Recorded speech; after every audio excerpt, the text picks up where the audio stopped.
Let's rock, baby.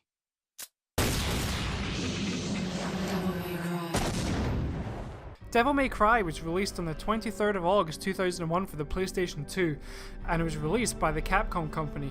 But what you may not realise is that Devil May Cry originally started out as a Resident Evil 4 clone, but then they realised that it was straying too far away from what made Resident Evil, but they continue making the game, but dropped the Resident Evil moniker very quickly. The game centres around Dante, a white-haired, half-human, half-demon, wisecracking, gun-toting, sword-slinging badass. He's the son of the legendary Dark Knight Sparda, who waged a one-demon crusade against the legions of hell themselves to seal them back up over a millennium ago.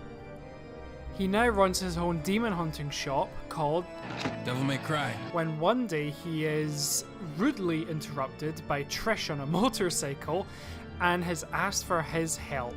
She then proceeds to electrocute him, impale him with a sword, and goes to throw a motorcycle at him. Dante, not fazed, shoots the motorcycle out of midair and then proves that he is his half-demon as she suspected. She then reveals to him that Mundus is looking to revive, and she's looking for his help to stop Mundus once and for all. Along the way, you fight many bosses, one of which is my personal favourite and many people's favourites fight in this franchise, Milo Angelo.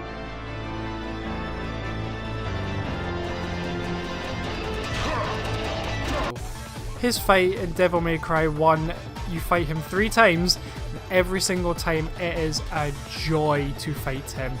The way the combat system works and the way that his boss fight is laid out, it is satisfying to fight him, and it is easily one of my favourite boss fights of all time. It is a joy to fight him every single time.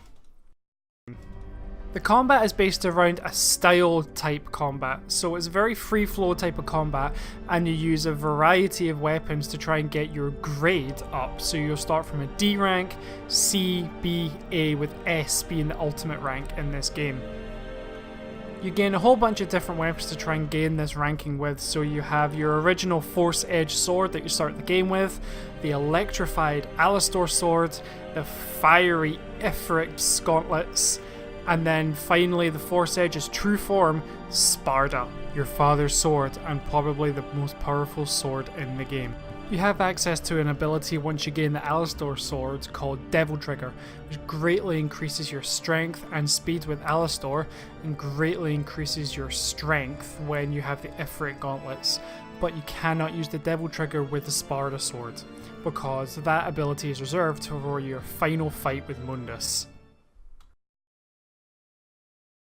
You also have access to a whole bunch of firearms, including ebony and ivory, Dante's handmade pistols, the shotgun, the grenade launcher, the needle gun, which can only be used underwater, and then the Nightmare Beta, which is a weird weapon because the bullets rebound into other enemies. A useful weapon, but it's not one of my favourites. My personal favourite tends to be the shotgun every time.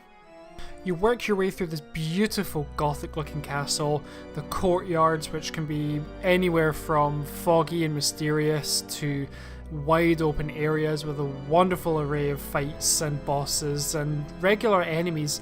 Fights in this game never feel boring, they are always a challenge in a good positive way. It forces you to think and it forces you to change up your tactics every time you face an enemy. You're constantly thinking about what they're weak against, what they are strong against, and how best you can fight your enemies in a wide open area. The combat in this game is really intuitive, and as I said, it forces you to get good. As you progress through the castle and you progress through the missions, you come face to face with Milo Angelo for the third and final time, when he takes his mask off and you see the slicked back white hair that's almost reminiscent of yours. You get your first inkling that something's not quite right here. As Dante says, "A man with guts and honor. I like that. But it's a shame you serve Mundus." When you finally defeat him and his body disappears, he drops an amulet almost identical to yours. When you pick it up, you get flashbacks and realise that the man you've just fought and the man you have just beaten was your brother, your twin brother, Virgil. first time playing this, that revelation to me was absolutely mind-blowing. It's not something that you could ever think of happening, that Dante has a brother, never mind a twin brother, and he was under the service of Mundus.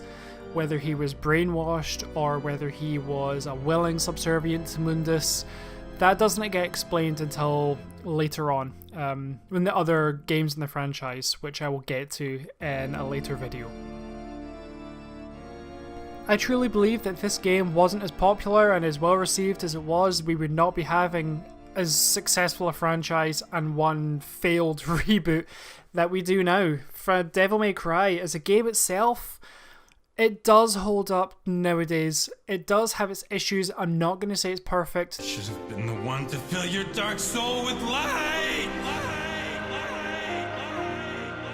The jumping mechanics and some of your depth perception can be a bit off at times, but other than that, it's still a really, really solid game that I would thoroughly recommend you checking out and having a go if you haven't played it yet.